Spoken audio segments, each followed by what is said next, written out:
What if I told you ANA just pulled off one of the most expensive and most brilliant strategic moves in modern aviation? On paper, buying three Airbus A380s for roughly $2.4 billion looks insane. The routes don't justify the capacity, the economics don't add up, the whole thing looks like a financial disaster. But here's the secret almost nobody explains. ANA didn't buy these aircraft for passengers. They bought them to win a corporate war worth more than $20 billion, stop a major U.S. airline from invading their home market. By the end of this video, you'll understand why sometimes losing billions is the cost of winning everything.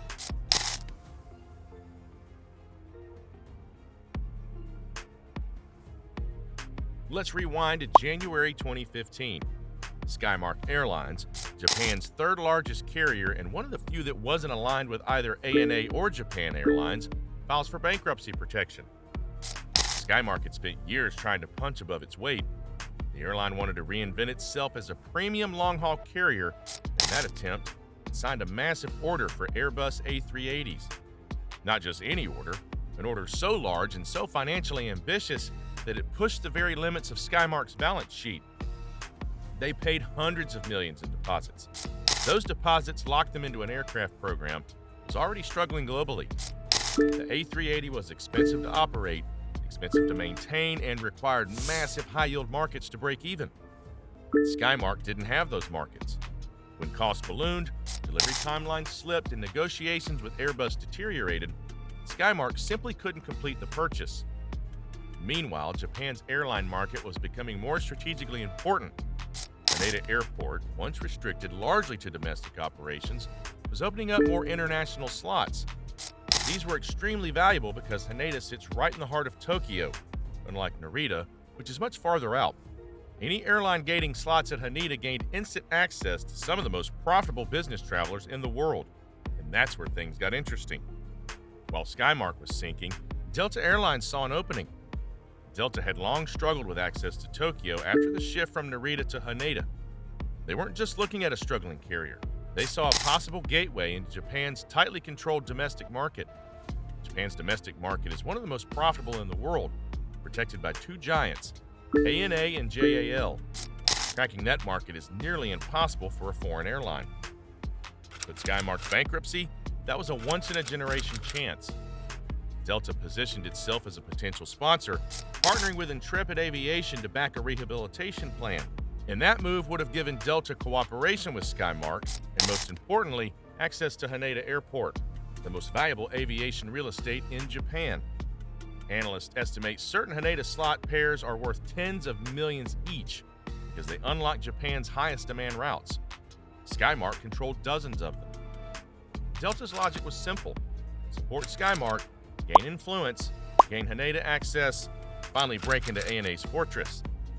And for the first time in decades, ANA had a serious threat right at its doorstep.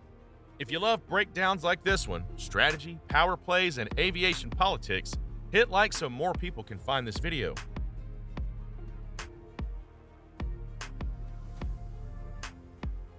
ANA now faced a brutal choice. They could sit back and watch Delta ride a bankruptcy restructuring straight into Japan's domestic ecosystem, or intervene before the court approved Delta's rehabilitation plan. To understand how risky this was, you need to know how Japan's aviation market works. Japan's Ministry of Land, Infrastructure, Transport and Tourism tightly controls slot allocations.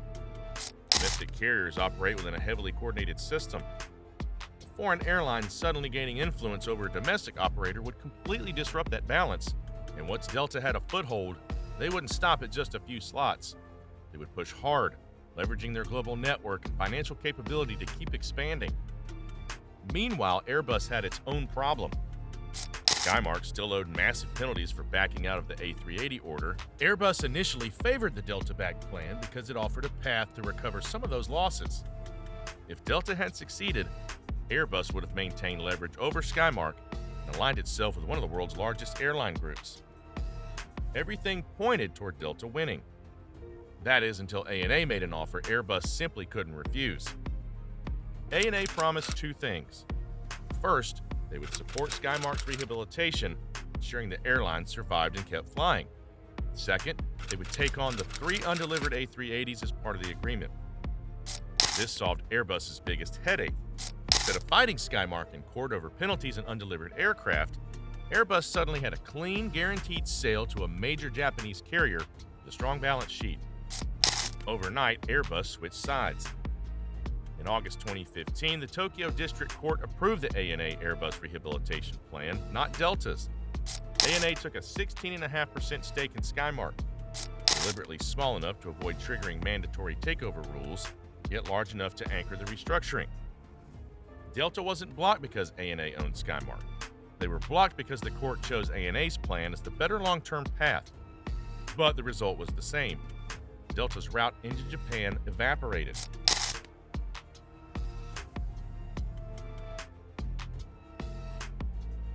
To outsiders, ANA suddenly taking on 3 Airbus A380s made zero sense. These weren't aircraft that fit naturally into ANA's network. They were massive, fuel-hungry, and best suited for ultra-high-demand long-haul routes. ANA already had efficient 777s and upcoming 787s for those. Japan's domestic market didn't need an A380. Most long-haul routes couldn't justify an A380, and ANA wasn't expanding aggressively enough to justify them. But the A380s weren't the point. The point was defending the home market. ANA knew that only one route in their network could reliably sustain such large aircraft: Tokyo-Honolulu. This is Japan's most popular leisure long-haul destination by far. Families, honeymooners, retirees.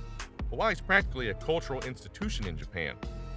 Entire travel agencies exist just to book these packages. It's one of the few routes where demand is so consistently high that an A380 can actually make sense. And yes, the route could fill an A380, especially during peak seasons with Japanese outbound tourism, large package tours, and ANA's ability to coordinate connecting traffic from across Japan. But again, the real importance wasn't the airplane. It was the access that airplane protected. By stepping in and securing the rehabilitation plan, ANA ensured that Haneda's valuable domestic and international slots remained under Japanese control, not under the influence of a competing U.S. carrier. The 3 A380s became insurance, not capacity. They were a shield, not a growth tool. ANA took a financial hit to prevent a strategic catastrophe.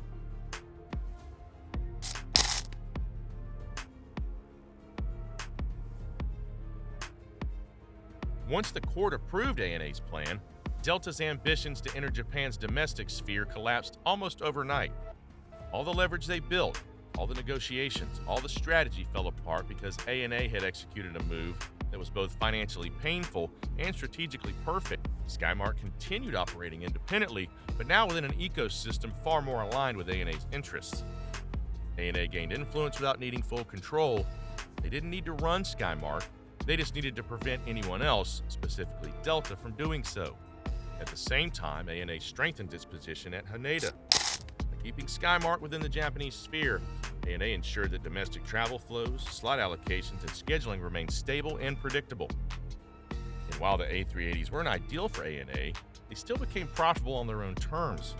By flying reliably high-demand leisure routes to Hawaii, ANA achieved strong load factors, generated tourism partnerships, and turned the planes into a symbol of luxury travel, even branding them with unique sea turtle liveries that became marketing magnets. But the real value of these jets wasn't measured in tickets sold. It was measured in market preservation. ANA's $2.4 billion A380 purchase protected access to a market worth more than $20 billion when you include domestic revenue, feeder traffic, international connections, and business travel anchored through Haneda. 3 aircraft protected an entire ecosystem. If you're enjoying this deep dive into airline strategy, make sure you subscribe. We break down stories like this every week.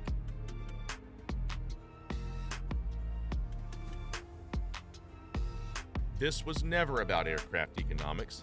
This was corporate chess played at the highest level. ANA accepted a short-term financial burden in exchange for long-term dominance. They willingly stepped into a deal that looked terrible on paper because they understood the broader landscape better than anyone watching from the outside. They gave up billions in aircraft costs to protect tens of billions in strategic territory. If Delta had gained influence over Skymark, the chain reaction would have been unstoppable.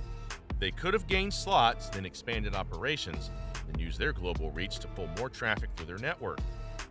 ANA couldn't afford to allow that. Japan couldn't afford to allow that. Airbus wouldn't pass up the chance to resolve its A380 dispute cleanly. So ANA stepped in, and everything changed. Delta's plan collapsed, ANA retained control of Japan's most valuable airport, and the A380s became symbols of a corporate war most passengers never even knew happened. Passengers boarding those planes saw sea turtle, executives saw victory.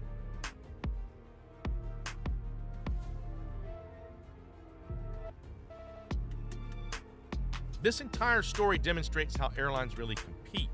Not on fares, those change daily. Not on aircraft size, fleets evolve constantly.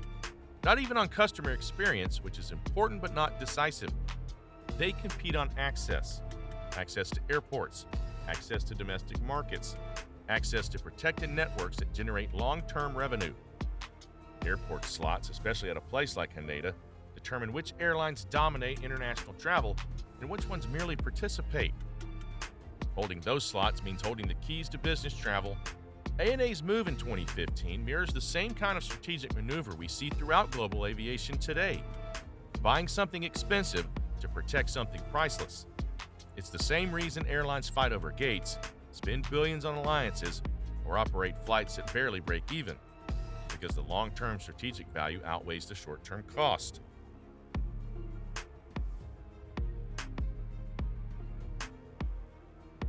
So, let's be clear. ANA didn't buy A380s to win a rout. They bought A380s to win a war. They spent billions to protect tens of billions. They secured their home market. They shut the door before a major foreign competitor could step inside, and they did it through a move that seemed irrational on the surface but was brilliant underneath. That's not bad business. That's elite-level strategy. So, was ANA's A380 deal really a mistake? On the surface, absolutely. Huge planes for routes that didn't need them, costs that didn't make sense, an airline buying jets it didn't even want. But beneath the surface, it becomes one of the smartest aviation power plays ever executed. ANA didn't buy aircraft, they bought control, and they used the world's biggest passenger jet as a shield to win a $20 billion war. Hit like, subscribe, and tell me which airline strategy you want decoded next, because the biggest aviation battles aren't fought in the sky. They're fought in the boardroom.